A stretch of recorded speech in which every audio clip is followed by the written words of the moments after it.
wabarakatuh. Kami dari kelompok Megawati akan memperkenalkan diri kami di video berikut ini.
Ngapain, Lesti? Oh, aku lagi bikin tugas nih, Dosa. Aku boleh nanya nggak? Nanya soal apa itu, Dosa? Aku mau nanya kebijakan dalam sistem pemerintahan Megawati. Oh, di dalam sistem Megawati, kebijakannya, iya kan, tentang kebijakan kan? Ya. Kebijakannya itu ada kebijakan politik, kebijakan ekonomi, kebijakan sosial, kebijakan budaya, kebijakan pendidikan, dan kebijakan anggaran. Kamu mau nanya tentang mana nih? Aku mau nanya tentang politik. Ya udah, aku jelasin ya. Di kebijakan politik ini terdiri dari yang pertama. Nah, dengerin ya. Yang pertama, mengadakan pemilu yang bersifat demokratis yang dilaksanakan tahun 2004 dan melalui 2 periode, yaitu yang pertama untuk memilih anggota legislatif secara langsung, yang kedua untuk memilih presiden dan wakil presiden secara langsung. Pemilu tahun 2004 merupakan pemilu pertama yang dilaksanakan secara langsung, artinya rakyat langsung memilih pilihannya. Yang kedua, pemerintahan Megawati berakhir setelah hasil pemilu 2004 menempatkan pasangan Susilo Bambang Yudhoyono dan Yusuf Kala sebagai pemenang. Hal ini merupakan babak baru pemerintahan di Indonesia, di mana presiden dan wakil presiden terpilih dipilih langsung oleh rakyat. Yang ketiga, memelihara dan menetapkan stabilitas nasional. Yang keempat, menjaga keutuhan NKRI. Yang kelima, membangun tatanan politik baru. Dalam hal ini, usaha yang dilakukan dengan mengeluarkan undang-undang baru, yakni yang pertama, Undang-Undang Nomor 12 Tahun 2003 tentang Pemilihan Umum. Yang kedua, Undang-Undang Nomor 22 Tahun 2003 tentang Susunan dan Kedudukan DPR atau MPR. Yang ketiga, Undang-Undang Nomor 23 Tahun 2003 tentang Pemilihan Presiden dan Wakil Presiden. Yang keenam, mendukung dana, tenaga, dan sumber daya lain untuk suksesnya penerapan undang-undang tersebut. Dari segi yang lain, PNS dan TNI diharuskan netral dari politik. Yang ketujuh, melanjutkan amandemen Undang-Undang Dasar 1945. Yang kedelapan, meluruskan otonomi daerah. Selanjutnya, perkembangan politik. Yang pertama, konflik Poso, permasalahan keamanan tingkat lokal, yaitu konflik di Poso, Sulawesi Tengah. Latar belakang terjadinya konflik mulai dari SARA atau SARA, kesenjangan dalam hal politik dan pemerintahan, sosial ekonomi, hingga terorisme. Konflik Poso pertama terjadi antara 25 sampai 29 Desember 1998, kedua 17 sampai 21 April 2000, ketiga 16 Mei sampai 15 Juni 2000. Itu, Dosa. Kamu udah paham apa belum nih? Oh, jadi gitu ya. Ya, Dosa. Kalau kebijakan ekonominya apa? Kebijakan ekonomi, di sini aku jelasin nih. Dari yang pertama, Di bidang ekonomi, yang A, untuk mengatasi utang luar negeri sebesar 150,80 miliar yang merupakan warisan Orde Baru, dikeluarkan kebijakan yang berupa penundaan pembayaran utang sebesar 5,8 miliar, sehingga hutang luar negeri dapat berkurang 34,66 miliar.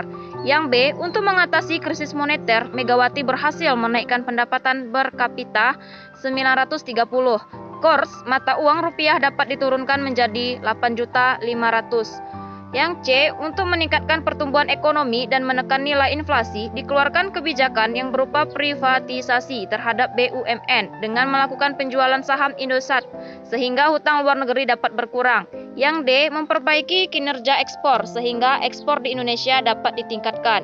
Yang E, untuk mengatasi korupsi, dibentuk Komisi Pemberantasan Korupsi atau KPK. Yang F, memutuskan hubungan dengan IMF. Yang G, melakukan restrukturisasi dan reformasi sektor keuangan dengan melakukan pembaharuan ketentuan perundang-undangan. Yang H, meningkatkan pendapatan melalui pajak, cukai, dan kepabeanan. Yang I, menciptakan situasi kondusif bagi investor. J, meningkatkan kegiatan ekspor. K, mendorong kemajuan usaha kecil dan menengah. Nah, ini udah penjelasan dari aku. Kamu udah ngerti apa belum nih? Udah lah.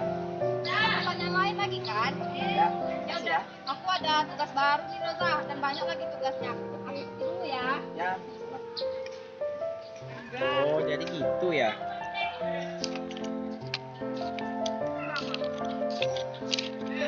Kebijakan politik.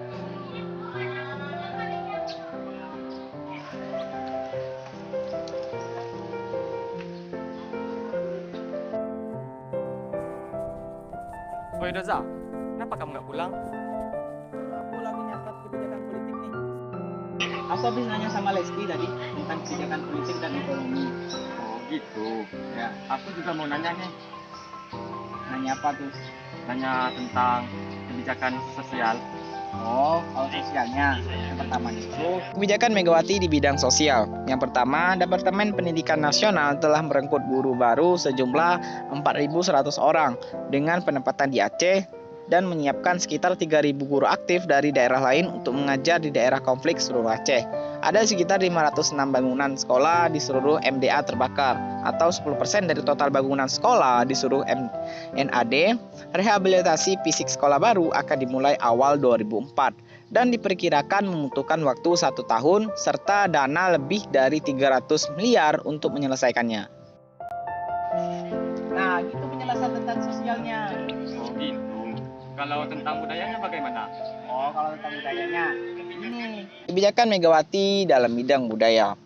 Pada saat Indonesia dipimpin oleh Presiden Megawati, masyarakat berpegang pada kebudayaan Indonesia.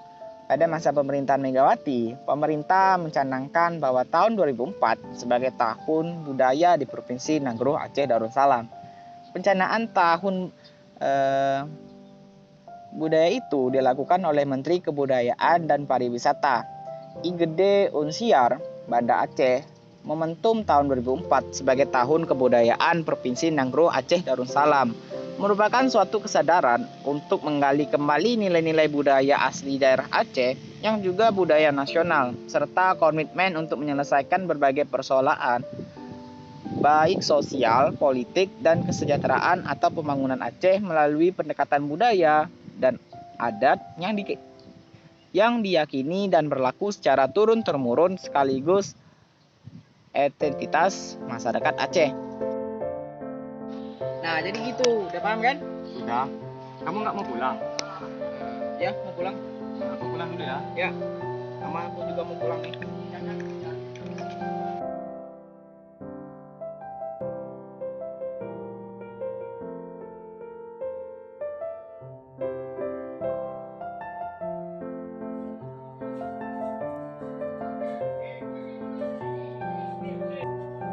Ringo, lagi ngapain nih?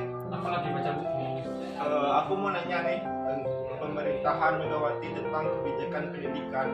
Oh, tentang kebijakan pendidikan. Yang pertama, Bidang pendidikan.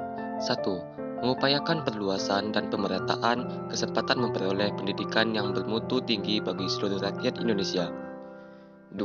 Meningkatkan kemampuan akademik dan profesional serta meningkatkan jaminan kesejahteraan tenaga kependidikan. 3. Melakukan pembaharuan sistem pendidikan termasuk pembaharuan kurikulum berupa diversifikasi kurikulum untuk melayani keberagaman peserta didik. 4. Memberdayakan lembaga pendidikan baik sekolah maupun luar sekolah sebagai pusat pembudayaan nilai, sikap, dan kemampuan serta meningkatkan partisipasi keluarga. 5. Melakukan pembaharuan dan pemantapan sistem pendidikan nasional berdasarkan prinsip desentralisasi, otonomi, keilmuan, dan manajemen. 6. Meningkatkan kualitas lembaga pendidikan yang diselenggarakan baik oleh masyarakat maupun pemerintah untuk menetapkan sistem pendidikan yang efektif dan efisiensi dalam menghadapi perkembangan ilmu pengetahuan, teknologi, dan seni. 7. Mengembangkan kualitas sumber daya manusia sedini mungkin secara terarah, terpadu, dan menyeluruh. 8. Meningkatkan penguasaan, pengembangan, dan pemanfaatan ilmu, pengetahuan, dan teknologi guna meningkatkan daya saing. Oh gitu. Iya, Adik. Kamu sudah paham? Sudah, aku pergi dulu ya. Dipanggil guru. Ya.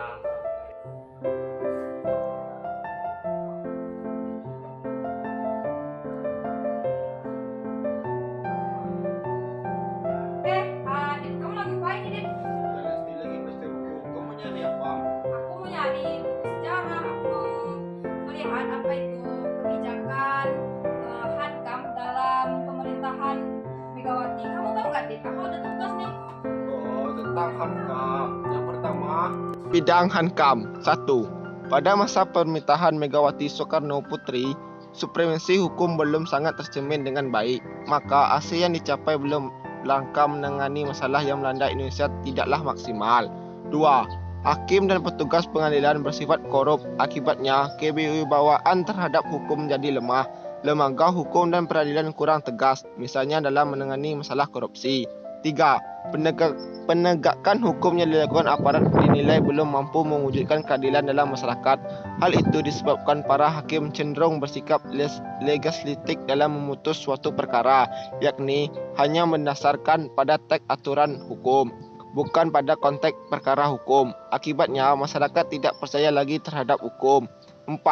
Karena lemahnya sistem peradilan dalam menangani kasus-kasus korupsi, maka semakin buruk dan meningkatnya pelaku-pelaku baru korupsi, sedangkan pelaku yang lama masih berkeliaran. Para koruptor banyak yang bebas tidak dipenjara meskipun sudah divonis. Aparat penegak hukum dalam memerangi kasus korupsi tidak serius. Hal ini terbukti dengan tuntutan dan hukum terhadap koruptor ringan serta tidak disertai pemerintah penahanan. 5. Putusan penghukum tidak dibarengi perintah menahan dalam kasus korupsi, menimbulkan ketidakadilan dan diskriminatif hukum dalam masyarakat. 6. Dalam bidang keamanan dalam negeri yang berkaitan dengan aksi peledakan bom telah muncul undang-undang baru tentang pemberantasan tindak pidana terorisme. Undang-undang baru ini telah menjamin kepastian hukum dalam rangka menjaga keamanan dalam negeri dari ancaman teror. 7. Ketidakpastian dan lunaknya hukum dalam menangani masalah-masalah disintegrasi, maka semakin buruk situasi di beberapa daerah yang sedang berkonflik. itu ya Lesti. Iya, Dit. Oke. Kasih ya, Dit. Ya, sama-sama. Pergi dulu. Ya. Itulah penjelasan dari kelompok kami. Kami akhiri. Wassalamualaikum warahmatullahi wabarakatuh.